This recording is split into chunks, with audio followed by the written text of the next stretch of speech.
Okay, today we're going to talk about search engines and what exactly they are, because who really knows and how do they work? Well, first let's take it all the way back, before the internet was even a thing. Where did you go to get your information? Probably the library, where all the books were. And if we went to the library, we had to go to a specific section of the library, pull through each of the books until we found one that had the information we needed. That's basically what Archie, the first search engine, did. They had a log of all the documents, and you had to know which document you were looking for in order to get your information. Now, I'm not going to go through every iteration of a search engine and how it's evolved, but basically, this is what you need to know about today. They go to your website and they crawl all of the information.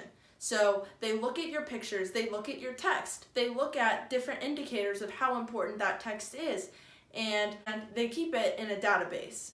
Then, when a consumer makes a search, which is basically a control+F of the entire internet, Google is going through its database and saying, okay, this website talked about your query, this website talked about your query, and it shows them all on a search engine result page, also known as a SERP.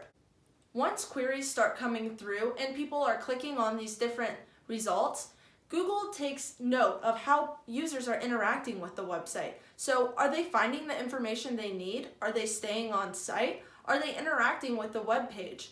There are over 200 ranking signals for search engines to look at on how they rank the different search results. But all you need to know is if you're answering questions and you're getting people what they need, you're going to be just fine. Unless you aren't. You have to make sure that all of your information is easy for Google to read and that people are actually getting to your website.